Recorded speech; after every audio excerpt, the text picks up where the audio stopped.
പണത്തിന് വേണ്ടി ഏത് വഴിയും സ്വീകരിക്കുന്നവരുണ്ടല്ലോ. അള്ളാന്റെ റസൂല് പറയുകയാ, രണ്ട് കാര്യങ്ങൾ ഏത് വീട്ടിലുണ്ടോ ആ വീട്ടുകാർക്ക് ആയുസ് കുറയുമെന്ന് നബി മുഹമ്മദ് മുസ്തഫ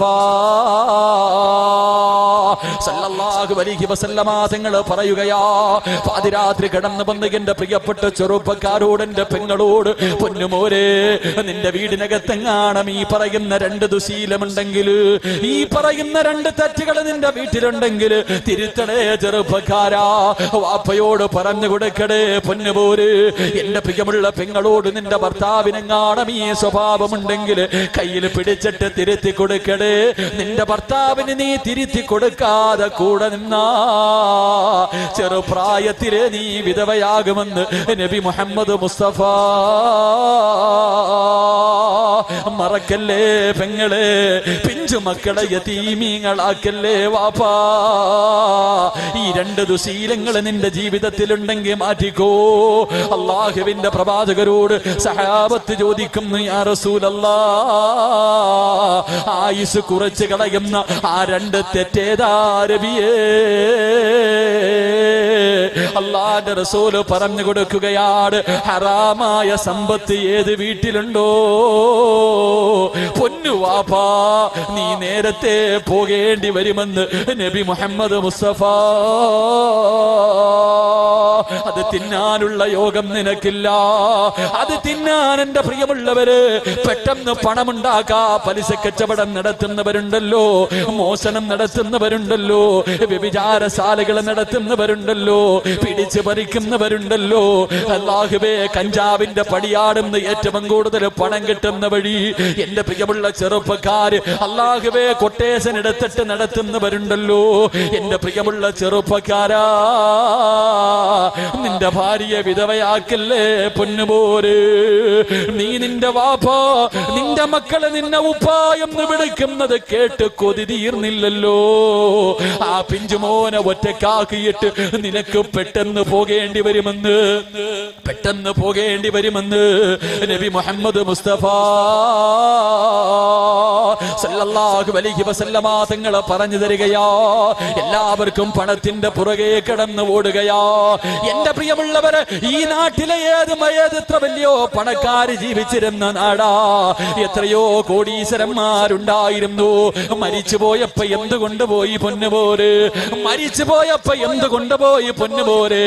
വീട് കൊണ്ടുപോയോ, വണ്ടി കൊണ്ടുപോയോ, വാഹനം കൊണ്ടുപോയോ, ഭാര്യ മക്കളെ കൊണ്ടുപോയോ, ഒരു നല്ല വസ്ത്രമെങ്കിലും ധരിച്ചു കൊണ്ടുപോയോ പൊന്നുപോര്? ജീവിതത്തിൽ ഒരിക്കലും ധരിക്കാത്ത വെള്ളത്തുടിയും കൊണ്ടാണ് നിന്റെ വാപ്പ പോയത്, നിന്റെ ഉമ്മ പോയത്, നിന്റെ കൂട്ടുകാര് പോയത്, നിന്റെ നാട്ടുകാര് പോയത്. അതുകൊണ്ട് എന്റെ പ്രിയമുള്ള ചെറുപ്പക്കാരോടും പെങ്ങന്മാരോട് അല്ലാഹുവിന്റെ പ്രവാചകൻ സല്ലല്ലാഹു അലൈഹി വസല്ലമ തങ്ങള്, അല്ലാഹുവിന്റെ റസൂല് മസ്ജിദുൻ നബവിയുടെ മുന്നിലിരിക്കുമ്പോ ഒരു സഹാബി നടന്നു വരികയാ. ഒരു സഹാബി നടന്നു വരികയാ. മഹാനായ ബിസ്ബ് റളിയല്ലാഹു തആല അൻഹു അല്ലാഹുവിന്റെ പ്രവാചകന്റെ മുന്നിലേക്ക് നടന്നു വരികയാണ്. റസൂലുള്ളാഹി കരയാൻ തുടങ്ങി. ഈ ചെറുപ്പക്കാരനെ കണ്ടിട്ട് കരയാൻ തുടങ്ങി. ബിസ്ബ് ചോദിക്കുന്നു, യാ റസൂലല്ലാഹ്, എന്തിനാ നബിയേ കരയുന്നത്? എന്തിനാ നബിയേ കരയുന്നത്? ബിസ്ബേ, നിന്റെ പഴയകാലം ഓർത്തിട്ട് കരഞ്ഞതാ ബിസ്ബേ. ആരാ ബിസ്ബ് എന്നറിയുമോ? മക്കയിലെ ഏറ്റവും വലിയ കോടീശ്വരന്റെ മകനായിരുന്നു ബിസ്ബ്. ബിസ്ബ് ധരിച്ചിരുന്നത് സ്വർണത്തിന്റെ വസ്ത്രമാണ്. ബിസ്ബ് ധരിക്കുന്നത് സ്വർണത്തിന്റെ വസ്ത്രമാ. ഇന്ത്യയിലെ ഏറ്റവും വലിയ പണക്കാരൻ പോലും അത് ധരിക്കാറില്ല. സ്വർണത്തിന്റെ നൂല് കൊണ്ട് നെയ്തിരുന്ന വസ്ത്രമാണ് ബിസ്ബ് എന്ന് പറയുന്ന ചെറുപ്പക്കാരൻ ധരിക്കുന്നത്. പടച്ചവര്, കുതിരയിൽ ഇങ്ങനെ പോകുന്നത് കാണാ മക്കയിലെ പെണ്ണുങ്ങൾ വന്ന് കാത്തിരിക്കുമായിരുന്നു. ബിസ്ബ് എന്ന് പറയുന്ന കോടീശ്വരനായ സഹാബി പടച്ചവരെ കുതിരയുടെ മുകളിൽ ഇങ്ങനെ സഞ്ചരിക്കുന്നത് കാണാ സുന്ദരികളായ പെണ്ണുങ്ങൾ വന്ന് കാത്തിരിക്കുമായിരുന്നു. ഈ ബിസ്ബ് എന്ന് പറയുന്ന ചെറുപ്പക്കാർ ഇലാ ഹദ്റത്തി റസൂലില്ലാഹ്, അല്ലാഹുവിന്റെ പ്രവാചകന്റെ ചാരത്തേക്ക് കടന്നു വരികയാണ്. മുസ്ലിമാവുകയാണ്, ഇസ്ലാമിലേക്ക് കടന്നു വരികയാണ്. ബിസ്ബ് ഏറ്റവും കൂടുതൽ പേടിച്ചത് തന്റെ ഉമ്മയെ ആയിരുന്നു. ഉമ്മയെ വല്ലാത്ത പേടിയാ. കാരണം വല്ലാതെ ദേഷ്യമുള്ള പെണ്ണോ. മിസ്ബ് റളിയല്ലാഹു തആല മുസ്ലിമായെന്ന് ആരെയും അറിയിച്ചില്ല. അവസാനം ഒരു ദിവസം അല്ലാഹുവിന്റെ റസൂലിന്റെ വീട്ടിൽ നിന്ന് ഇറങ്ങി വരുന്നത് തന്റെ വീട്ടിലെ വേലക്കാരൻ കാണുകയാണ്. തന്റെ പ്രിയപ്പെട്ട ഉമ്മയുടെ അടുക്കൽ പറഞ്ഞു കൊടുത്തു. പിന്നെ മിസ്ബിന്റെ കാര്യം വല്ലാത്ത അവസ്ഥയാ. വീടിനകത്ത് കെട്ടിയിട്ടിട്ട് തല്ലിച്ചതയ്ക്കുകയാണ്. മിസ്ബ് റളിയല്ലാഹു തആല വരെ പട്ടിണി കിടുകയാ. എന്റെ പ്രിയമുള്ളവരെ, എത്ര തല്ലിയിട്ടും എത്ര പീഡനങ്ങൾ സഹിച്ചിട്ട് മിസ്ബ് റളിയല്ലാഹു തആല ഇസ്ലാമിൽ നിന്ന് മടങ്ങുന്നില്ല. അവസാനം തന്റെ പ്രിയപ്പെട്ട മാതാവ് വീട്ടിലെ ജോലിക്കാർ മുഴുവനും വീടിനകത്തിട്ട് തല്ലിച്ചതച്ചിട്ട് രക്തത്തിൽ കുളിച്ചു കിടക്കുമ്പോ കൈക്കാലും പിടിച്ച് വലിച്ച് വീടിന്റെ വെളിയിൽ കൊണ്ട് വലിച്ചെറിയുകയാണ്.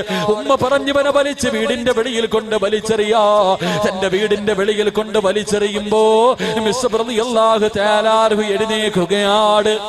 മിസ്ബ് റളിയല്ലാഹു തആല വീട്ടിൽ നിന്ന് ഇറങ്ങി പോകുന്ന സമയത്ത് ഉമ്മ വിളിക്കുന്നു, മോനെ മിസ്ബേ, ഇവിടെ നിന്ന് ഇറങ്ങിപ്പോയാ, ഇവിടെ നിന്ന് നീ മുഹമ്മദിന്റെ മുന്നിലേക്ക് പോയാ, നിനക്കെന്റെ സമ്പത്തിൽ നിന്ന് ഒരു രൂപ പോലും നിനക്ക് ഞാൻ തരൂല മിസ്ബേ. എനിക്ക് കോടികളുടെ ആസ്തിയുണ്ട് മിസ്ബേ. മിസ്ബ് ചോദിക്കുന്നു, ഉമ്മ എത്രയാണ് സമ്പത്ത്? അവിടെ നിന്ന് പറയുന്നു, പൊന്നുപോരെ, ഈ മക്കയുടെ പകുതിയും എന്റെതാ പൊന്നുപോരെ. മക്ക രാജ്യത്തിന്റെ പകുതിയും മിസ്ബിന്റെ ഉമ്മയുടേതായിരുന്നു. ഒരു രൂപ പോലും നിനക്ക് ഞാൻ തരില്ലെന്ന് പ്രിയപ്പെട്ട മാതാവ് പറയുമ്പോ മിസ്ബ് എന്ന് പറയുന്ന ചെറുപ്പക്കാരൻ താനിട്ടിരുന്ന കമീസ് അങ്ങോട്ട് ഊരുകയാ. തന്റെ ശരീരത്ത് കിടന്ന വസ്ത്രപൂരിയിട്ട് ആ വസ്ത്രമങ്ങ് മടക്കിയിട്ട് ഉമ്മയുടെ കയ്യിൽ കൊണ്ട് കൊടുത്തിട്ട് പറയുന്നു, ഇത് നിങ്ങളുടെ സമ്പത്താ, എനിക്കിതിനെക്കാളും വേണ്ടത് പരിശുദ്ധമായ ധീരാ. വീടിന്റെ വെളിയിൽ ഇറങ്ങുമ്പോ മിസ്ബിന്റെ ഉമ്മ മണ്ണ് വാരിയിട്ട് വലിച്ചെറിഞ്ഞിട്ട് ശപിക്കുകയാണ്, നീ നശിച്ചു പോകട്ടെ, നീ എന്നെ ഉമ്മ എന്ന് വിളിക്കല്ലേ, ഇനി ജീവിതത്തിൽ ഒരിക്കൽ പോലും നീ എന്നെ ഉമ്മ എന്ന് വിളിക്കല്ലേ, നീയാ മരിച്ചാ പോലും കാണാവരല്ലേ മിസ്ബ്. മിസ്ബ് റളിയല്ലാഹു തആല കരഞ്ഞുകൊണ്ട് റസൂലുള്ളാഹിയുടെ മുന്നിലേക്ക് നടന്നു പോവുകയാ. അല്ലാഹുവിന്റെ പ്രവാചകനെ കരഞ്ഞത് എന്തിനെന്നറിയുമോ? സ്വർണ്ണത്തിന്റെ നൂലും ധരിച്ച് നടന്ന വസ്ത്രവും ധരിച്ച് നടന്ന മിസ്ബ് എന്ന ചെറുപ്പക്കാർ അല്ലാഹുവിന്റെ പ്രവാചകന്റെ മുന്നിലേക്ക് കടന്നു വരുമ്പോ ഒരു പുതപ്പ് പുതച്ചിരിക്കുകയാ. ഒരു പുതപ്പാ ധരിച്ചിരിക്കുന്നത്, വസ്ത്രങ്ങളൊന്നുമില്ല, ഒരു പുതപ്പിങ്ങനെ പുതച്ചിരിക്കുകയാ. 62 സ്ഥലങ്ങള് കീറിയിട്ട് തച്ചു വെച്ചിരിക്കുന്ന പുതപ്പാട്. 62 സ്ഥലങ്ങള് കീറിയിട്ട് തച്ചു വെച്ചിരിക്കുന്ന പുതപ്പാട്. ഇത് കണ്ടിട്ടാ റസൂലുള്ള കരഞ്ഞത്.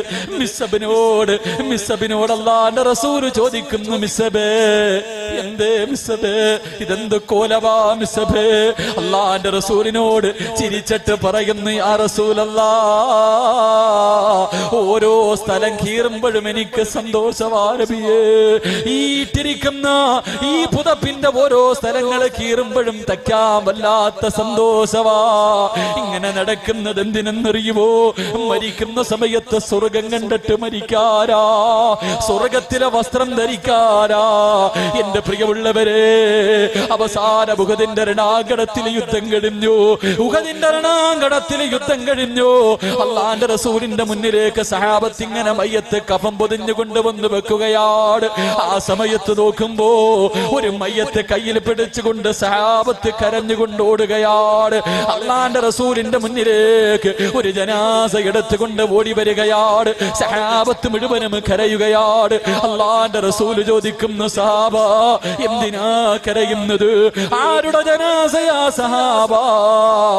മഹാനായ മിസ്ബ് റളിയല്ലാഹു തആല അൻഹുവിന്റെ ജനാസയാണ്. എന്തിനാ നിങ്ങൾ കരയുന്നത്? നബിയേ, കഫം തുണി തികയുന്നില്ല നബിയേ, മയ്യത്ത് പൊതിയാ തുണിയില്ല നബിയേ, തല മറയ്ക്കുമ്പോ കാല് രണ്ടും വെളിയിലാവുകയാ, കാല് മറയ്ക്കുമ്പോ തല വെളിവാവുകയാ. അവസാനം റസൂലുള്ള പറഞ്ഞു, തലമറച്ചിട്ട് കഫം പൊതി സഹാബ, തലമറച്ചിട്ട് കഫം പൊതി സഹാബ. തലമറച്ചിട്ട് കഫം പൊതിഞ്ഞു. 2 കാലും വെളിയിൽ കിടക്കുകയാണ്, 2 കാലും വെളിയിൽ കിടക്കുകയാ. അല്ലാഹുവിന്റെ റസൂല് പറഞ്ഞു, പുല്ല് പറിച്ചു കൊണ്ടുവാ സഹാബ, പുല്ല് പറിച്ചു കൊണ്ടുവാ സഹാബ. സഹാബത്ത് പോയി പുല്ല് പറിച്ചു കൊണ്ടുവന്നു കാലിൽ വെച്ച് കെട്ടി നമസ്കാരം കഴിഞ്ഞ് മയ്യത്ത് കൊണ്ടുപോയി 6 അടി മണ്ണിനകത്തേക്ക് ഇറക്കി വെക്കുമ്പോ കാലിൽ കെട്ടിവെച്ചിരുന്ന കയറങ്ങടിഞ്ഞിട്ട് ആ കെട്ടടിഞ്ഞിട്ട് പുല്ല് താഴെ വീണുപോയി. 2 കാലും ഇങ്ങനെ വെളിയിൽ കാടുകയാണ്. മയ്യത്ത് കയ്യിൽ വെച്ചിട്ട് സഹാബത്ത് കരയുകയാ. എല്ലാരും കബറിന്റെ ചാരത്തിരുന്ന് കരയുകയാണ്. റസൂലുള്ളാഹിയുടെ താടിരോമത്തിലൂടെ കണ്ണുനീരൊലിപ്പിച്ചിട്ട് പ്രവാചകൻ അവിടെ നിന്ന് പറഞ്ഞു, സഹാബാ, മരിച്ചാൽ ഇതുപോലെ മരിക്കണം. പാതിരാത്രി ഒരുമിച്ച് കൂടിയവര് മരിച്ചാൽ എങ്ങനെ മരിക്കണമെന്നറിയുവോ? വമിനന്നാസി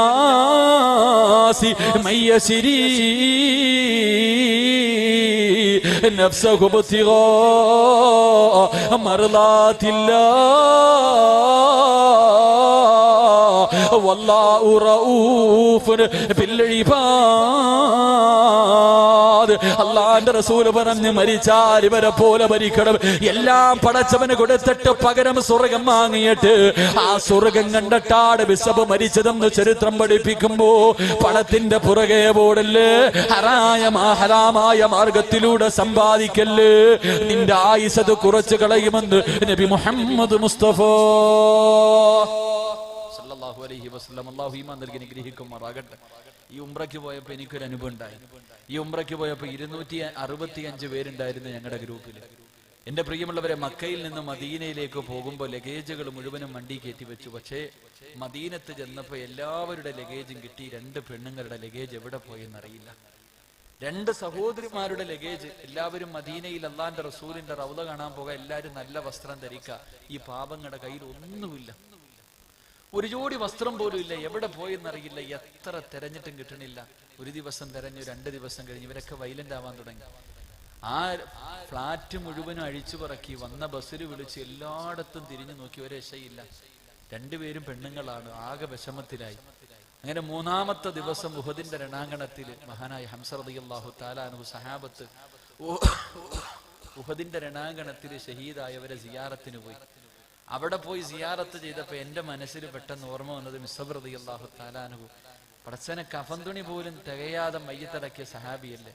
ഞാൻ അവിടെ നിന്ന് ഇങ്ങനെ ദുആ ചെയ്തു, പടച്ചവനെ അല്ലാഹ്, ഞങ്ങളുടെ കൂടെ വന്ന 2 സഹോദരിമാരുടെ ലഗേജ് പോയി റബ്ബേ, അവർക്ക് ഇടാൻ വസ്ത്രം പോലും ഇല്ല അല്ലാഹ്. ഇന്ന് മഗ്രിബിന് മുമ്പ് പടച്ചവനെ നീ അതൊരു ഖൈറായ തീരുമാനം. അവിടെ നിന്ന് ദുആ ചെയ്തു. മഗ്രിബിന് ബാങ്ക് വിളിക്കുന്നതിന് മുമ്പ് ആ ലഗേജ് ബസ്സിനകത്ത് തന്നെ ഉണ്ടെന്ന് പറഞ്ഞ ഫോൺ കോൾ വന്നു. അല്ലാഹു ഈമാൻ നൽകി അനുഗ്രഹിക്കുമാറാകട്ടെ. കാരണം മിസ്അബ് എന്ന ചെറുപ്പക്കാരൻ, ഞാനത് പറഞ്ഞു, മിസ്അബ് റളിയല്ലാഹു തആല അൻഹുവിന്റെ വസ്ത്രം ഇല്ലായിരുന്നു, കഫൻ തുണി. അപ്പൊ ഏറ്റവും നല്ല സ്ഥലം അതാ, അവിടെ തന്നെ. അപ്പൊ പെണ്ണുങ്ങൾ എന്നോട് ചിലരൊക്കെ ചോദിച്ചു, സ്വർഗം കിട്ടാൻ പോലും ദുആ ചെയ്തില്ലല്ലോ, തുണി കിട്ടാൻ വേണ്ടിയാണല്ലോ ദുആ ചെയ്തതെന്ന് കളിയാക്കണ രീതിയിൽ. ഇതെന്റെ ജീവിതത്തിൽ ഇപ്പോൾ ഉണ്ടായ ഒരു അനുഭവം. അള്ളാഹു നമുക്ക് ഈമാൻ നൽകി അനുഗ്രഹിക്കുമാറാകട്ടെ. അതുകൊണ്ട് പണം വാരിക്കൂട്ടാൻ ഓടണ്ട, നിന്റെ ആയുസ് കുറച്ചു കളയുമെന്ന് നബിയുനാ റസൂലുള്ളാഹി സ്വല്ലല്ലാഹു. 2 വ്യഭിചാരം ഏത് വീട്ടിലുണ്ടോ ആ വീട്ടുകാരന്റെ ആയുസ് കുറഞ്ഞു പോകുമെന്ന് നബി മുഹമ്മദ് മുസ്തഫ സല്ലല്ലാഹു അലൈഹി വസല്ലം. അതുകൊണ്ട് സമ്പത്തിന്റെ നെട്ടോട്ടം ഓടണ്ട, സമ്പത്താണ് വലുതെന്ന് കരുതിയിട്ട് ഓടണ്ട. മഹാനായ അഷ്റഫുൽ ഖൽഖ് നബി മുഹമ്മദ് മുസ്തഫ സല്ലല്ലാഹു അലൈഹി വസല്ലം, അള്ളാഹുവിന്റെ റസൂല് വഫാത്താകുന്നതിന്റെ തലേ ദിവസം രോഗം പിടിച്ചിട്ട് കിടക്ക. പെട്ടെന്ന് ബോധം തിരിച്ചു വന്നു. ആയിഷ ആയിഷ എന്ന് കിടന്ന് വിളിക്കുക അള്ളാന്റെ റസൂല്. ആയിഷ ബീവി റളിയല്ലാഹു തആല അൻഹ ഓടിച്ചെന്നു. അള്ളാഹുവിന്റെ റസൂല് പറഞ്ഞു, ആയിഷ പെട്ടെന്ന് ഇന്ന സ്ഥലത്തൊരു 6 ദിർഹം ഇരിക്കുന്ന എടുപ്പെടുത്തിട്ടോ ആയിഷ, 6 ദിർഹം ഇന്ന സ്ഥലത്തിരിക്കുന്ന ആയിഷ എടുത്തിട്ട് ഓടിവാ. ആയിഷ ബീവി റളിയല്ലാഹു തആല അൻഹ ഓടിപ്പോയി 6 ദിർഹം എടുത്തുകൊണ്ട് വന്നു. അള്ളാന്റെ റസൂലിന്റെ കയ്യിൽ വെച്ചു കൊടുത്തു. കൈ വെച്ചിട്ടിരുന്ന് കരയാ. 6 ദിർഹം തന്റെ കയ്യിൽ വെച്ചിട്ട് അള്ളാന്റെ റസൂൽ 6-7 ദിർഹം കയ്യിൽ വെച്ചിട്ടിരുന്ന് കരയാ. ആയിഷ ബീബി ചോദിച്ചു, എന്തിനാ നബിയെ കരയണേ? ആയിഷ, ഇതെന്റെ വീട്ടിലിരിക്കുമ്പോ ഞാൻ മരിച്ചാ പോയില്ലേ ആയിഷ, ഈ 6 ദിർഹം എന്റെ കയ്യിലിരിക്കുന്ന സമയത്താ ഞാൻ മരിക്കണതെങ്കിൽ അള്ളാന്റെ മുന്നിൽ രക്ഷപ്പെടില്ലല്ലോ. പെട്ടെന്ന് ആർക്കെങ്കിലും കൊണ്ട് സദക്ക ചെയ്യുന്ന നബി മുഹമ്മദ് മുസ്തഫ 6 ദിർഹം കയ്യിലിരുന്നതും കൊടുത്തു. 6 ദിർഹം തന്റെ കയ്യിലിരുന്ന അതും കൊടുത്ത്, അതും സദക്ക കൊടുത്തിട്ട് ഈ ലോകത്തോട് യാത്ര പറഞ്ഞ പ്രവാചകന്റെ വഫാത്ത് എങ്ങനായിരുന്നെന്നറിയും. എന്റെ പ്രിയമുള്ള സഹോദരങ്ങൾ, റബീഉൽ അവ്വൽ 12 നബിദിനം ആഘോഷിച്ചാ പോരാ. റബീഉൽ അവ്വൽ 12 അള്ളാഹുവിന്റെ റസൂലിന്റെ വീടിനകത്ത് ആയിഷ ബീവി ഫാത്തിമ ബീവി 2 പേരും മാത്രമേ ഉള്ളൂ. 2 പേരും വീടിനകത്തിരുന്ന് കരയ. റസൂലുള്ള പെട്ടെന്ന് രോഗം ഇട്ട് കൂടി. പെട്ടെന്ന് രോഗം ഇങ്ങനെ കൂടിയിട്ട് കിടക്കുകയാ. എന്ത് ചെയ്യണമെന്നറിയാതെ രണ്ട് ചെറുപ്പക്കാരികളായ രണ്ട് പെണ്ണുങ്ങൾ അപ്പുറത്തിപ്പുറത്തുനിന്ന് കരയാ. ആ സമയത്താണ് വീടിന്റെ കവാടത്തിൽ ഒരു സലാം കേൾക്കുന്നു. അസ്സലാമു അലൈക യാ അഹ്ല ബൈത്തിൻ നുബുവ ഇഫ്തഹിൽ ബാബ്. അല്ലാഹുവിന്റെ റസൂലിന്റെ കുടുംബമേ വാതില് തുറക്ക്. അല്ലാഹുവിന്റെ റസൂലിന്റെ കുടുംബമേ വാതില് തുറക്ക്. ഫാത്തിമ ബീബി റളിയല്ലാഹു തആല അൻഹ വിളിച്ചു പറഞ്ഞു, എന്റെ ഉപ്പയ്ക്ക് സുഖമില്ല, എഴുന്നേക്കാൻ വയ്യ, സംസാരിക്കാൻ വയ്യ, ബോധം തന്നെ ഇല്ല, നിങ്ങൾ പോയിട്ട് പിന്നെ വാ. കുറെ സമയം കഴിഞ്ഞു. രണ്ടാമതും അതേ മനുഷ്യൻ തന്നെ സലാം പറഞ്ഞു. അപ്പോഴും ഫാത്തിമ ഇതുപോലെ വിളിച്ചു പറഞ്ഞു. മൂന്നാമതും വീടിന്റെ കവാടത്തിൽ അസ്സലാമു അലൈക യാ അഹ്ല ബൈത്തിൻ നുബുവ ഇഫ്തഹിൽ ബാബ്. അല്ലാഹുവിന്റെ പ്രവാചകന്റെ കുടുംബമേ വാതിലും തുറക്കുവോ. അല്ലാഹുവിന്റെ റസൂല് പറയുന്നു, ഫാത്തിമ ആരാമോളെ, സലാം പറയുന്നത് ആരാമോളെ, ഒന്ന് നോക്കാൻ പറയുമ്പോ ഫാത്തിമ ബീബി റളിയല്ലാഹു തആല അൻഹ വീടിന്റെ കവാടത്തിലൂടെ നോക്കുകയാണ്. എന്നിട്ട് പറയുന്നു, വാപ്പാ ആരാണെന്നറിയില്ല, ഈ നാട്ടുകാരനല്ല, കണ്ടിട്ട് പേടി തോന്നുന്നു വാപ്പാ. അല്ലാഹുവിന്റെ റസൂല് പറഞ്ഞു, വാതിലൊന്ന് തുറക്കുവോ ഫാത്തിമ, വാതിലൊന്ന് തുറക്കുവോ ഫാത്തിമ. ഫാത്തിമ ബീബി റളിയല്ലാഹു തആല അൻഹ വാതിൽ തുറക്കുമ്പോ കടന്നു വരുന്നത് മലക്കുൽ മൗത്ത് അസ്റായീൽ അലൈഹിസ്സലാം. അല്ലാഹുവിന്റെ പ്രവാചകന്റെ വീടിനകത്തേക്ക് കടന്നു വരികയാണ്. അല്ലാഹുവിന്റെ റസൂല് ചോദിക്കുന്നു, അസ്റായീലേ എന്നെ കാണാൻ വന്നതാണോ, വെറുതെ വന്നതാണോ? യാ റസൂലല്ലാഹ്, റൂഹ് പിടിക്കാൻ വന്നതാ നബിയേ. ഈ പ്രപഞ്ചം തന്നെ സൃഷ്ടിക്കാൻ കാരണക്കാരനായ അസ്റഫുൽ ഖൽഖായ ലോകത്തിന്റെ നേതാവിന്റെ റൂഹ് പിടിക്കാമെന്ന അസ്റായിലിനെ കണ്ടിട്ട് പ്രവാചകന്റെ കരളിന്റെ കഷ്ടമായ സ്വർഗത്തിന്റെ റാണിയായ ഫാത്തിമ ബീബി റളിയല്ലാഹു തആല അൻഹ പോലും പേടിച്ചു പോയെങ്കില്, അല്ലാഹുവിന്റെ റസൂലിന്റെ പൊന്നുമോള് പോലും പേടിച്ചു പോയെങ്കിൽ, അല്ലാഹുവേ നമ്മുടെ മുന്നിൽ വരുവല്ലോ. എങ്ങനാ ഉപ്പാ വരുന്നത്, എങ്ങനാ പെങ്ങളെ വരുന്നത്? റസൂലുള്ള പറയുന്നു, അസ്റായിലേ റൂഹ് പിടിച്ചോ, അസ്റായിലേ റൂഹ് പിടിച്ചോ. മലക്കുൽ മൗത്ത് റൂഹ് പിടിക്കാൻ തുടങ്ങി. കാലിന്റെ തള്ളവരിൽ നിന്ന് റൂഹ് പിടിക്കാൻ തുടങ്ങി. റസൂലുള്ളാഹിനെ താകാ കഴിയുന്നില്ല. ചാടി എഴുന്നേൽക്കുന്നു, പിന്നെയും കിടക്കുന്നു, തിരിഞ്ഞും മറിഞ്ഞും കിടക്കുകയാണ്. കൈ ഇങ്ങനെ ഇടുല്ലാഹുവേ, വല്ലാത്ത വേദനയാ. റസൂലുള്ള പറയുന്നു, അസ്റായിലേ ഒന്ന് പതുക്കെ പിടിക്കുവോ അസ്റായീൽ, എന്നെ കൊണ്ട് സഹിക്കാൻ കഴിയുന്നില്ല അസ്റായീൽ. അസ്റായീൽ കരഞ്ഞുകൊണ്ട് പറയുന്നു, യാ റസൂലല്ലാഹ്, ഒരുപാട് പ്രവാചകന്മാരുടെ റൂഹ് പിടിച്ച കയ്യാരവിയേ, പിഞ്ചു കുഞ്ഞുങ്ങളുടെ റൂഹ് പോലും എന്റെ കൈ കൊണ്ട് പിടിച്ചിട്ടുണ്ട്. പക്ഷേ യാ റസൂലല്ലാഹ്, ഇന്ന് വരെ എന്റെ കൈ വിറച്ചിട്ടില്ല നബിയേ, ഇന്ന് വരെ എന്റെ കൈ വിറച്ചിട്ടില്ല നബിയേ, ഇന്നെന്റെ കൈ വിറയ്ക്കുന്ന നബിയേ. ഇതിനെക്കാളും മയമായി പിടിക്കാൻ എനിക്കറിയില്ല നബിയേ, ഇതിനെക്കാളും മയമായി റൂഹ് പിടിക്കാൻ എനിക്കറിയില്ല. അല്ലാഹുവിന്റെ റസൂൽ ഇങ്ങനെ കിടന്ന് പുളയുകയാണ്. ആയിഷ ബീബി ഓടി വന്നിട്ട് അല്ലാഹുവിന്റെ റസൂലിന്റെ തലയെടുത്ത് തന്നെ മടിയിൽ വെക്കുകയാണ്. എന്നിട്ട് വെള്ളം ഇങ്ങനെ വെള്ളത്തിനകത്ത് തുണി മുക്കിയിട്ട് റസൂലുള്ളാഹിന്റെ വിയർത്ത മുഖം ഇങ്ങനെ തുടച്ചു കൊടുക്കുകയാ.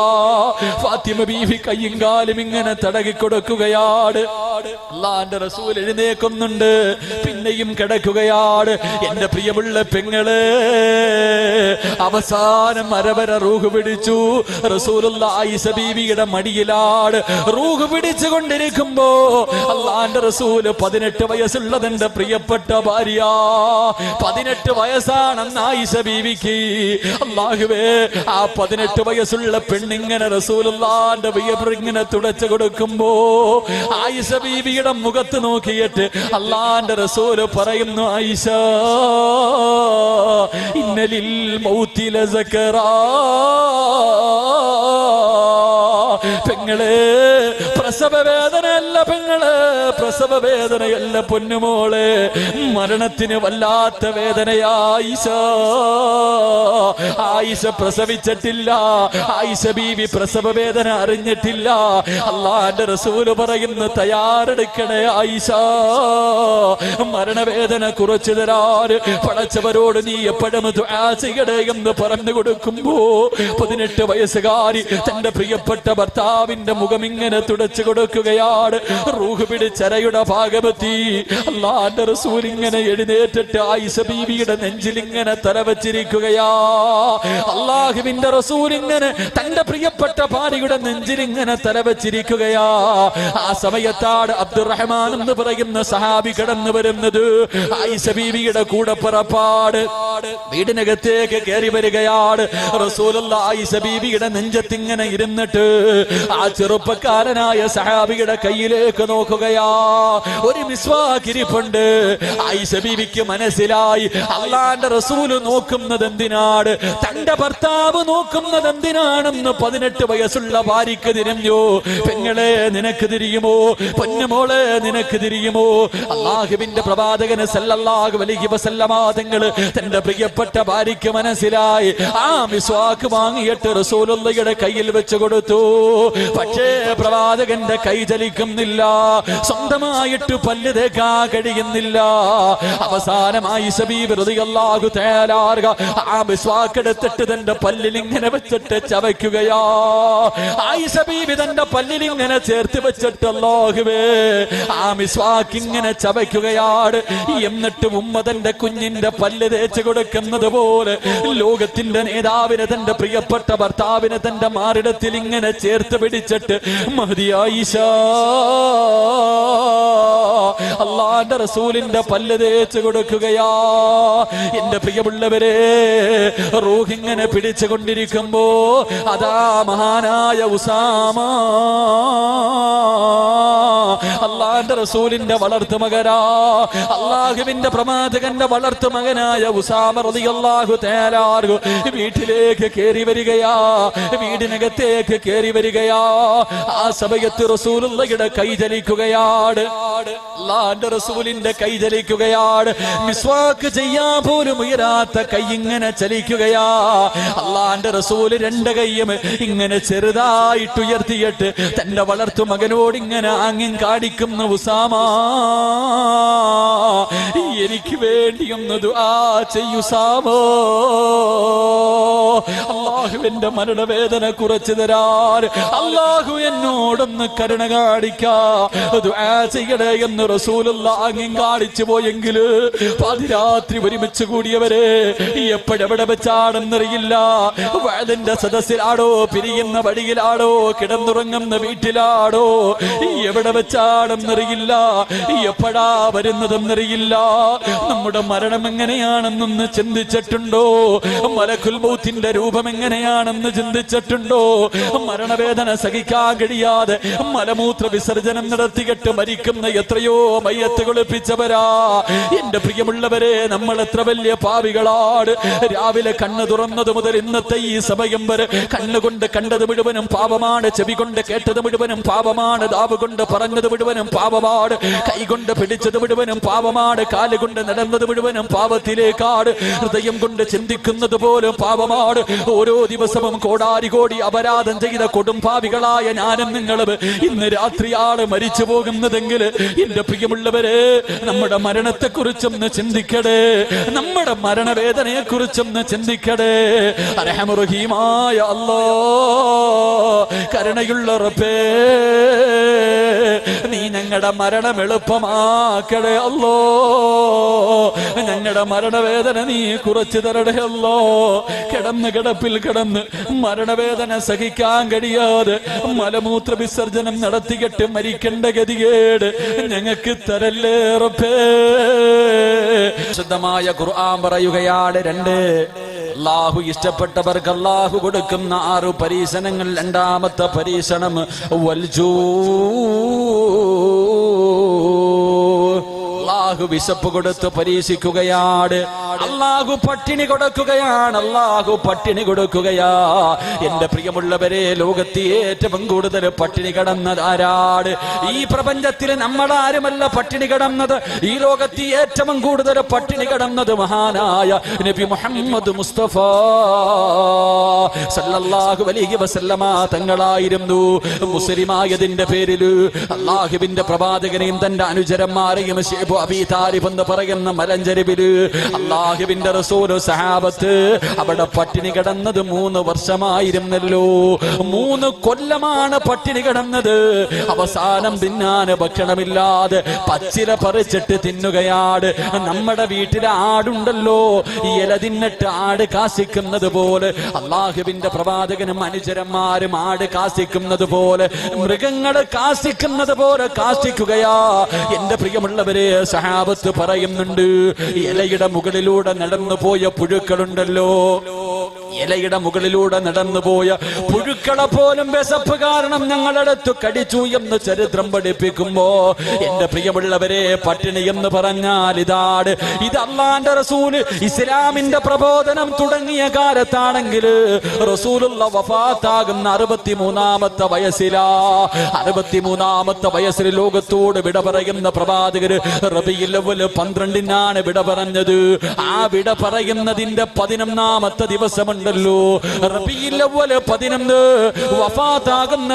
വഫാത്താകുന്നതിന്റെ തലേ ദിവസം വൈകുന്നേര സമയമായി വീടിനകത്ത് വിളക്ക് കത്തിക്കുന്നില്ല. അള്ളാഹുവിന്റെ പ്രവാചകന്റെ വീടിനകത്ത് വിളക്ക് കത്തിക്കുന്നില്ല.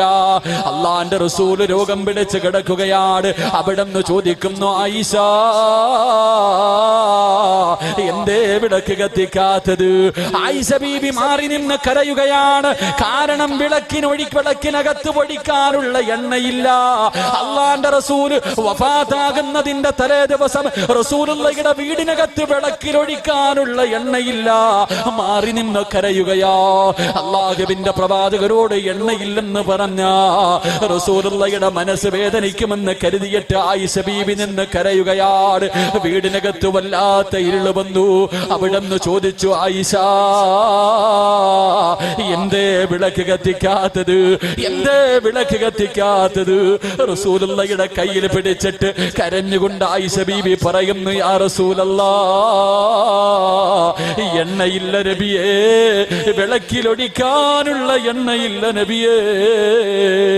അല്ലാഹുവിന്റെ റസൂല് അവിടെ കിടന്ന് ചിരിക്കുന്ന മുഖത്തോട് അവിടെന്ന് പറയുന്നു, അൽഹംദുലില്ലാഹ്,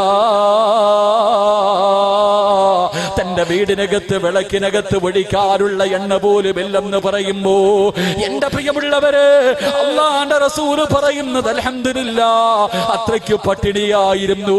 അള്ളാന്റെ റസൂലിന്റെ വീടിനകത്തേക്ക്, ആയിഷ ബീബിയുടെ വീടിനകത്തേക്ക് ഒരു ദിവസം അള്ളാന്റെ റസൂല് കടന്നു വന്നിട്ട് അവിടുന്ന് പറയുന്നു, ആയിഷ വിശക്കുന്നു, ആയിഷ ഭക്ഷണം കഴിച്ചിട്ട് ദിവസങ്ങളായിഷ, എനിക്കെന്തെങ്കിലും ഒന്ന് തിന്നാ തരുവോ ആയിഷ? ആയിഷ ബീബി നിന്ന് കരയുകയാണ്. ആയിഷ ബീബി നിന്ന് കരയുകയാണ്. അള്ളാന്റെ റസൂലിന് മനസ്സിലായി വീടിനകത്തൊന്നുമില്ലെന്ന് മനസ്സിലായി. റസൂലുള്ള ചോദിക്കും, കുടിക്കാനെങ്കിലും ഇത്തിരി വെള്ളം തരുമോ ആയിഷ? കുടിക്കാനെങ്കിലും ഇത്തിരി വെള്ളം തരുമോ? ആയിഷ ബീബി പൊട്ടിക്കരയുകയാണ്. കുടിക്കാൻ വെള്ളം പോലുമില്ലാത്ത ഒരു വീടിനെ കുറിച്ചൊന്ന് ചിന്തിക്കുക പെങ്ങള്. ഏതെങ്കിലും ഒരു വീട്ടിൽ കുടിക്കാൻ പച്ചവെള്ളമില്ലാത്ത വീടുണ്ടാകുമോ പൊന്നുമോള്?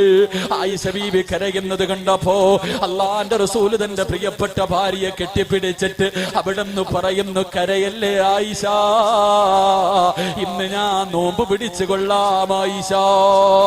ആയിഷ ബീബി പറയുകയാണ്, ലൗകാന ഇന്ധനാ ദുഹിനന്, എന്റെ വീട്ടിലെങ്ങാണം വിളക്കിനകത്ത് പൊടിക്കുന്ന എണ്ണയുണ്ടായിരുന്നെങ്കിൽ, വിളക്കിനകത്തൊടിക്കുന്ന എണ്ണയുണ്ടല്ലോ, അതെങ്ങാണം എന്റെ വീടിനകത്തുണ്ടായിരുന്നെങ്കിൽ വിശപ്പ് കാരണം ഞാനതെടുത്ത് കുടിക്കുമായിരുന്നു സഹാബ.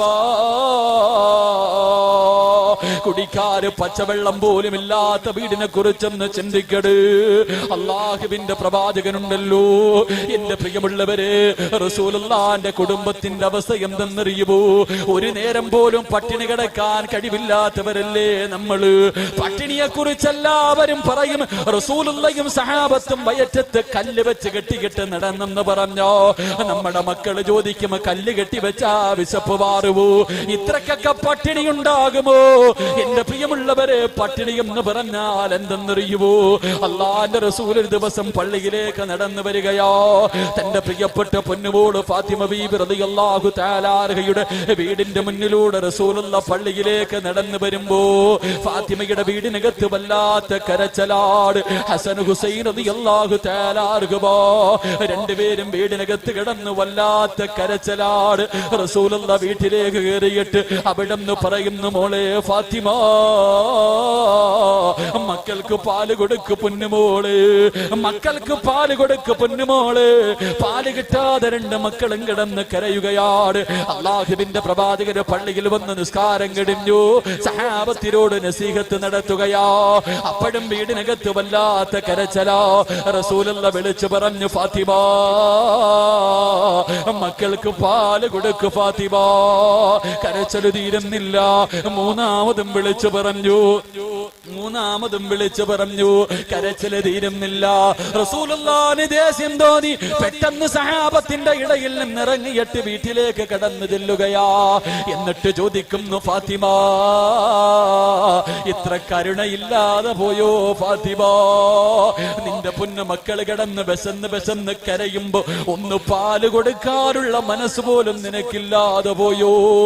ആയിതാ ഫാത്തിമ ബീബി റളിയല്ലാഹു തആല രണ്ട് കൈയും ഇങ്ങനെ മുഖത്ത് പൊത്തിപ്പിടിച്ചിട്ടിരുന്ന് കരയുകയാണ്. തന്റെ കരളിന്റെ കഷ്ടമായ പൊന്നുമോള് കരയുന്നത് കണ്ടപ്പോ കാരുണ്യത്തിന്റെ പ്രവാചകനെ സഹിക്കാൻ കഴിഞ്ഞില്ല. അടുത്ത് ചെന്നിട്ട് തന്റെ പൊന്നുമോളുടെ തലയിൽ കൈവച്ചിട്ട് അവിടുന്ന് ചോദിക്കുന്നു, ഫാത്തിമ,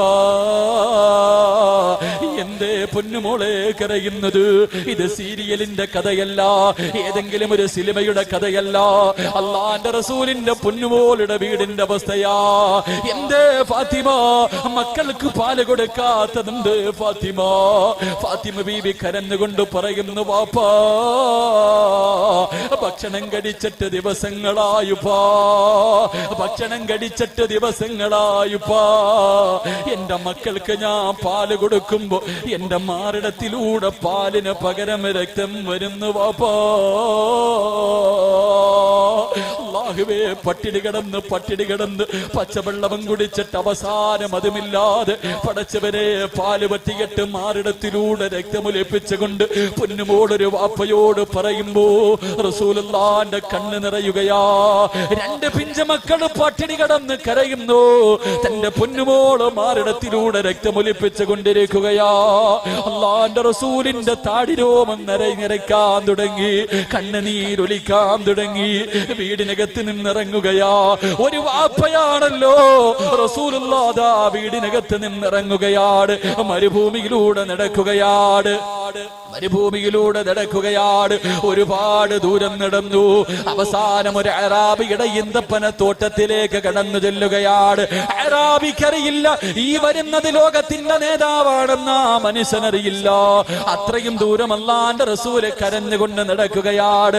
അറാബിയോട് ചോദിച്ചു, എനിക്കെന്തെങ്കിലും ഒരു ജോലി തരുമോ?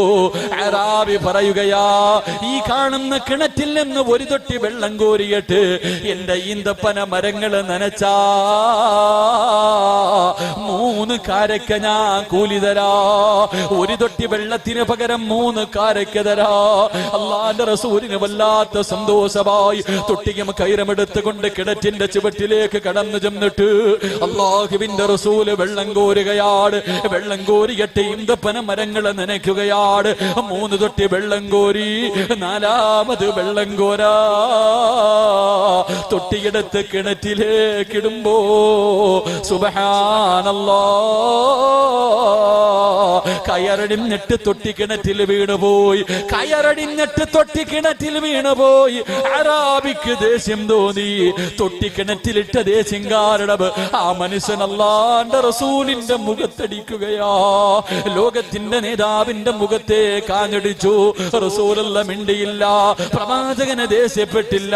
കിണറ്റിന്റെ ചുവട്ടിൽ നിന്നിട്ട് കിണറ്റിനകത്ത് വീണുപോയ തൊട്ടിയെടുക്കുകയാണ്. കിണറ്റിനകത്ത് വീണുപോയ തൊട്ടിയെടുക്കുകയാ.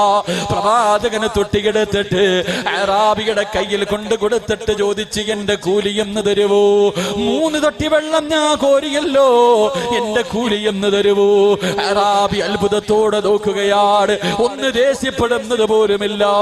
9 കാരകയെടുത്ത് റസൂലുള്ളാഹിയുടെ കയ്യിൽ വെച്ച് കൊടുത്തു. തന്നെ തല്ലിയ മനുഷ്യന്റെ മുഖത്ത് നോക്കിയിട്ട് അല്ലാഹുവിന്റെ റസൂല് പുഞ്ചിരിക്കുകയാ. എന്നിട്ട് തന്റെ വീട്ടിലേക്ക് ഓടുകയാണ്. ലോകത്തിന്റെ നേതാവ് ഓടുകയാണ്. തന്റെ വീട്ടിലേക്ക് ഓടിച്ചെന്നിട്ട് വിശന്ന് തളർന്നു കിടന്ന് കരയുന്ന 2 മക്കളെ എടുത്ത് തന്റെ മടിയിൽ വെച്ചിട്ട് റസൂലുള്ളാഹിയുണ്ടല്ലോ കൊണ്ടുപോയ 9 കാരക്കയിൽ നിന്ന് അല്ലാഹുവിന്റെ റസൂൽ ഇങ്ങനെ പൊളിച്ചിട്ട് തന്റെ മക്കളുടെ വായിൽ വെച്ച് കൊടുക്കുകയാ. എന്റെ പ്രിയമുള്ളവരെ, 9 കാരക്കയിൽ നിന്ന് റസൂലുള്ള പൊളിച്ചിട്ട് തന്റെ മക്കളുടെ വായിലേക്ക് ഭക്ഷണം വെച്ച് കൊടുക്കുമ്പോ എന്റെ പ്രിയമുള്ളവരെ ആർത്തിയോടെ വലിച്ചു വാരി തിന്നുകയാ. മക്കള് 3-4 കടിച്ചോ. പിന്നെ ഉള്ളതാകെ 3 കാരക്കയാ. മാറിടത്തിലൂടെ രക്തമൊലിപ്പിച്ചു കൊണ്ടിരിക്കുന്ന പൊന്നുമോള് ചേർത്ത് പിടിച്ചിട്ട് കയ്യിൽ കൊടുക്കുന്നു. ഫാത്തിമ, കഴിക്കുമോളെ, കഴിക്കുമോളെ. റസൂലുള്ള തലകുനിച്ച് വെച്ചിരിക്കുകയാ. കാരണം തല്ലിയതിന്റെ പാട് മുഖത്ത് കിടക്കുന്നുണ്ട്. തന്റെ പൊന്നുമോട് കാണണ്ടെന്ന് കരുതിയിട്ട് അല്ലാഹുവിന്റെ റസൂൽ ഇങ്ങനെ തല താഴ്ത്തി പിടിക്കുമ്പോ ഫാത്തിമ ഉപ്പാന്റെ മുഖം ഇങ്ങനെ ഉയർത്തിയിട്ട് അവിടുന്ന് ചോദിക്കുന്നു, വാപ്പാ ആരാ തല്ലിയത്? മുഖത്ത് കൈയുടെ പാട് കാണുന്നല്ലോ. അവസാനം അല്ലാഹുവിന്റെ റസൂൽ അവിടുന്ന് പറയുന്നു, ഫാത്തിമ അറിയാതെ എന്റെ കയ്യിൽ നിന്ന് തൊട്ടിക്കിണറ്റിൽ വീണു പോയപ്പോ എന്റെ യജമാനൻ തല്ലിയതാ ഫാത്തിമ. അല്ലാഹുവിന്റെ റസൂല് കയ്യിൽ വെച്ച് കൊടുത്ത 3 കാരക്ക വെച്ചിട്ട് എന്റെ പ്രിയമുള്ളവരെ, കാരക്ക നമ്മൾ കാണുന്നവരാണല്ലോ. 9 കാരക്ക എത്രയുണ്ടാകും? 9 കാരക്ക എത്രയുണ്ടാകും? എന്റെ പ്രിയമുള്ളവരെ, റസൂലുള്ളാഹിന്റെ കുടുംബത്തിന്റെ അവസ്ഥ ഇതായിരുന്നു. സ്നേഹമില്ലാത്തത് കൊണ്ടാണോ? അല്ലാഹുവിന് സ്നേഹമില്ലാത്തത് കൊണ്ടാണല്ലോ. സ്നേഹം കൂടിയത് കൊണ്ടല്ലേ അല്ലാഹുവിന്റെ റസൂലിന്റെ മുന്നിൽ ജിബ്രീൽ വന്നിട്ട് പറയുന്നു, നബിയേ വയറ്റത്തെ കല്ല് വെച്ചിട്ട് കെട്ടിയിട്ട് വിശപ്പ് സഹിക്കാൻ കഴിയാതെ കിടന്നിട്ടുറക്കം വരാതെ എഴുന്നേറ്റ് നടന്നു പോകുന്ന റസൂലുള്ളാഹിയോട് ജിബ്രീൽ പറയുന്നു, നബിയേ ഇങ്ങനെ നടക്കല്ലേ നബിയേ, കണ്ടിട്ട് സഹിക്കുന്നില്ല നബിയേ, ഒന്നനുവാദം തരുവോ? 7 കിലോമീറ്റർ ഉള്ള ഉഹദ് മല കാണിച്ചു കൊടുത്തിട്ട് 7 കിലോമീറ്റർ നീളമുള്ള ഉഹദ് മല കാണിച്ചു കൊടുത്തിട്ട് പറഞ്ഞു, നബിയേ സ്വർണമാക്കി തരാ, നബിയേ സ്വർണമാക്കി തരാ, കൊണ്ട് നടക്കണ്ട നബിയേ, കൂടെ വരും നബിയേ, എവിടെ പോയാലും ഈ മല ഇങ്ങനെ പുറകിൽ നടന്നു വരും നബിയേ, സ്വർണമാക്കി തരട്ടെ. അല്ലാഹുവിന്റെ റസൂല് പറഞ്ഞു, ജിബ്രീലേ എനിക്ക് വേണ്ട ജിബ്രീൽ, എനിക്കൊരു പാവപ്പെട്ടവനെ പോലെ ജീവിക്കണം, ഒരു പാവപ്പെട്ടവനെ പോലെ മരിക്കണം, ഒരു പാവപ്പെട്ടവനെ പോലെ നാളെ പടച്ചവന്റെ കോടതിയിൽ ഒരുമിച്ച് കൂടണമെന്ന് നബി മുഹമ്മദ് മുസ്തഫ സല്ലല്ലാഹു അലൈഹി വസല്ലമ തങ്ങൾ പറഞ്ഞു തരുമ്പോ എന്റെ പ്രിയമുള്ളവരെ, ഇതുപോലെ ഒരു പട്ടിണി നീ അനുഭവിച്ചിട്ടുണ്ടോ? നിന്റെ വീടിനകത്ത് ഇതുപോലെ ഒരു പട്ടിണി നീ അനുഭവിച്ചിട്ടില്ല. ഇതിന്റെ 4-1 പോലും നമ്മൾ അനുഭവിച്ചിട്ടില്ല. അള്ളാഹു അങ്ങനെ ഒരു പരീക്ഷണം തന്നിട്ടുണ്ടെങ്കിൽ ഈ സ്വർഗത്തിലിരുന്ന് പറഞ്ഞു അൽഹംദുലില്ലാഹ്, മറക്കാതെ റബ്ബിനെ നന്ദി രേഖപ്പെടുത്തട്. അതുകൊണ്ട് പരിശുദ്ധമായ ഖുർആൻ പറയുകയാണ്, അള്ളാഹു ഇഷ്ടപ്പെട്ട അടിമകൾക്ക് അള്ളാഹു കൊടുക്കുന്ന 6 പരീക്ഷണങ്ങളിൽ രണ്ടാമത്തെ പരീക്ഷണം വൽജൂ, അള്ളാഹു വിശപ്പ് കൊടുത്ത് പരീക്ഷിക്കുമെന്ന് നബി മുഹമ്മദ് മുസ്തഫ സല്ലല്ലാഹു അലൈഹി വസല്ലം. അള്ളാഹു ഈമാൻ നൽകി അനുഗ്രഹിക്കുമാറാകട്ടെ. എന്റെ പ്രിയമുള്ളവരെ, നമുക്കൊക്കെ പട്ടിണി പട്ടിണി എന്ന് പറയാനേ അറിയോ, അനുഭവിച്ചിട്ടില്ല. അള്ളാഹു ഈമാൻ നൽകി അനുഗ്രഹിക്കുമാറാകട്ടെ. അള്ളാഹു ഈമാൻ നൽകി അനുഗ്രഹിക്കുമാറാകട്ടെ. അള്ളാഹു ഇഷ്ടപ്പെട്ടവർക്ക് അള്ളാഹു കൊടുക്കുന്ന മൂന്നാമത്തെ സമയമായപ്പോ നിർത്താറായ 11 മണിക്ക് നിർത്താന്ന് പറഞ്ഞ് ഇപ്പൊ ഇൻഷാ അല്ലാഹ് 50 എന്ത് വേണം, എന്ത് വേണം? ദുആ ചെയ്യാ, ദുആ ചെയ്യാ. ഇതപ്പോ പറയപ്പോ ഞാൻ 11 മണിക്ക് നിർത്താന്ന് പറഞ്ഞു. വാക്ക് പറഞ്ഞാൽ പാലിക്കണം, വാക്ക് പറഞ്ഞാൽ പാലിക്കണം. ഒറ്റ വാക്ക് പാലിക്കാത്തതിന്റെ പേരില നമ്മുടെ വാപ്പായ അള്ളാഹു അടിച്ചിറക്കി വിട്ടത്. നമ്മുടെ വാപ്പയെയും ഉമ്മയെയും ഒരു വാക്കേ പറഞ്ഞുള്ളൂ, നിസ്കരിക്കണം എന്നല്ല പറഞ്ഞത്. ആ കാണുന്ന മരത്തിന്ന് പഴം തിന്നില്ല. വാപ്പായും ഉമ്മയും കൂടെ പോയി രണ്ടിനെയും പുറത്താക്കി, ഊടുതുണി പോലും കൊടുത്തില്ല. അള്ളാഹു ഈമാൻ നൽകി അനുഗ്രഹിക്കുമാറാകട്ടെ. പിന്നെ ഇപ്പൊ നമ്മുടെ അവസ്ഥ എന്താപ്പാ? ഇപ്പൊ എന്ത് വേണം നിങ്ങൾ പറ. എനിക്ക് ഈ 6 എണ്ണത്തിൽ 3 എണ്ണമെങ്കിലും പറയണമെന്നുണ്ട്. നിങ്ങൾ ഇരുന്നാ ഒന്നും കൂടെ പറയും. എന്ത് വേണം പറയണമെന്ന് ഉസ്താദ് വാക്യം കൂടെ പറയണമെന്ന് ആഗ്രഹമുള്ളവരൊന്ന് കൈവക്കിക്ക്. പൈസ പിരിക്കുമ്പോൾ ഇതുപോലെ ഒന്ന് പൊക്കണം. പൈസ ഞാൻ ചോദിക്കും, അപ്പോഴിതുപോലെ ഒന്ന് പൊക്കണം ഇൻഷാ അല്ലാഹ്. കേട്ടാ, കൊടുക്കൂലേ? അള്ളാന്റെ പള്ളിക്ക് വേണ്ടിയാ. നിനക്കെന്ത്? പെണ്ണുങ്ങൾ മനുഷ്യന്മാരെ വയലൊന്നും വേണ്ട, ഒരു മനുഷ്യനെ നന്നാകാൻ മരിച്ച വീട്ടിൽ പോയാൽ മതി. അള്ളാഹു ഈമാൻ നൽകി അനുഗ്രഹിക്കുമാറാകട്ടെ. അള്ളാഹു ഈമാൻ നൽകി അനുഗ്രഹിക്കുമാറാകട്ടെ. മരിച്ച വീട്ടിൽ പോകുമ്പോഴേ ഒറ്റ ഒന്ന് കാര്യം നോക്കിയാൽ മതി. മരിച്ചവന്റെ ഭാര്യ പറയണ ഒരൊറ്റ ഡയലോഗ് കേട്ടാൽ മതി. നിങ്ങളൊക്കെ മരിച്ചുപോയെന്ന് സങ്കല്പിക്കുക. അള്ളാഹു നല്ല മരണം നൽകി അനുഗ്രഹിക്കുമാറാകട്ടെ. ഓ, അള്ളാഹു നല്ല മരണം നൽകി അനുഗ്രഹിക്കുമാറാകട്ടെ. ഓ, ഇപ്പോഴൊന്നും തീരൂല എന്നാ വിചാരിക്കണേ. ഞാൻ അപ്പുറത്തെ പള്ളി വന്നപ്പോ മരണത്തിന്റെ 3 അടയാളം പറഞ്ഞു തന്നായിരുന്നു. കേട്ടില്ലേ? 3 അടയാളം, ഒരു മനുഷ്യന്റെ മരണം എത്തിയെന്ന് മനസ്സിലാക്കാൻ പറ്റുന്ന 3 അടയാളം. നിന്റെ താടിയിലെയോ തലയിലെയോ, നിന്റെ താടിയിലെയോ തലയിലെയോ ഒരു രോമമെങ്കിലും നരച്ചിട്ടുണ്ടെങ്കിൽ നിന്നെ മരണം അടുത്തു എന്ന് നബിയിന റസൂലുള്ളാഹി. നബിയിന റസൂലുള്ളാഹി നരക്ക, മുടിയും താടിയൊക്കെ നരക്ക മരണത്തിന്റെ അടയാളമാണ്. അപ്പൊ പലതും നരച്ചു കഴിഞ്ഞ് തയ്യാറെടുത്തോ. അള്ളാഹു നല്ല മരണം നൽകി അനുഗ്രഹിക്കുമാറാകട്ടെ. നമ്മുടെ ഭാര്യ, നീ മരിച്ച് വീടിനകത്ത് വെള്ള തുണിയിൽ പുതച്ചിങ്ങനെ കടത്തിയിരിക്കുക. നിങ്ങളെ പറയേണ്ട, എന്നെ പറയാം. ഇപ്പൊ ഞാൻ മരിച്ചു കിടക്ക, ഞാനിപ്പോ ഇങ്ങനെ വഴുത് പറഞ്ഞുകൊണ്ടിരിക്കുമ്പോ അങ്ങനെ മരിച്ചുപോയി. അള്ളാഹു നല്ല മരണം നൽകി അനുഗ്രഹിക്കുമാറാകട്ടെ. നിങ്ങൾക്ക് എന്തേ മനുഷ്യ പേടി? എനിക്ക് പേടിയൊന്നുമില്ല. അള്ളാഹു നല്ല മരണം നൽകി അനുഗ്രഹിക്കുമാറാകട്ടെ. നിങ്ങളെല്ലാരും കൂടെ ചേർന്ന് ഒരു ആംബുലൻസ് വിളിച്ച് എന്റെ വീട്ടിൽ കൊണ്ടുപോകും. വീട്ടിൽ കൊണ്ടുപോകുമ്പോൾ നാളെ വീട്ടിൽ ഭയങ്കര തിരക്കാ. എന്റെ വീട്ടിൽ വലിയ തിരക്കാ. എന്നെ കാണാൻ വരെയല്ല എല്ലാരും. അർച്ചനെ അപ്പൊ ഇങ്ങനെ വീട്ടിൽ എന്റെ ഉമ്മ നിന്ന് കരയണം, കൂടപ്പുറപ്പ് കരയണം, എല്ലാരും കരയാ. അവസാനം ഇങ്ങനെ കുളിപ്പിച്ച് കടത്തുമ്പോ എന്റെ ഭാര്യ സുമയ്യ, അള്ളാ, എന്റെ മോനെ ഇങ്ങനെ കെട്ടിപ്പിടിച്ചിരുന്ന് കരയാ. കരയുമ്പോ ഇവള് പറയണൊരു വാക്കുണ്ട്. എന്താ പറയാ? ഞാൻ എന്റെ കാര്യം പറയാം, നിങ്ങൾ നിങ്ങളുടെ ഭാര്യമാരെ ചിന്തിച്ചാൽ മതി. എന്താ പറയാ? പെണ്ണുങ്ങളെ കുറ്റപ്പെടുത്തല്ല, കുറ്റപ്പെടുത്തല്ല. എന്താ പറയാ? അള്ളാഹു, ഇനി എന്റെ മക്കൾക്ക് ആരാ അള്ളാ ഉള്ളയും? ഓളപ്പോഴും ഓളുടെ കാര്യം നോക്കണേ. ഇനി എനിക്കും എന്റെ മക്കൾക്ക് ഇന്ന് വരെ ഈ മനുഷ്യനാ തിന്നാൻ തന്ന ഇങ്ങാര് പോയല്ലോ അള്ളാ, ഇനി ആരാ ഉള്ളയും? അള്ളാഹു ഈമാൻ നൽകി അനുഗ്രഹിക്കുമാറാകട്ടെ. അള്ളാഹു ഈമാൻ നൽകി അനുഗ്രഹിക്കുമാറാകട്ടെ. ഇതല്ലാതെ വേറെന്തെങ്കിലും പറയൂ? ഇന്ന് വരെ പറഞ്ഞിട്ടുമില്ല, ഇനി ഖിയാമത്ത് നാൾ വരെ പറയുമെന്ന് പ്രതീക്ഷയുമില്ല. അള്ളാഹു ഈമാൻ നൽകി അനുഗ്രഹിക്കുമാറാകട്ടെ.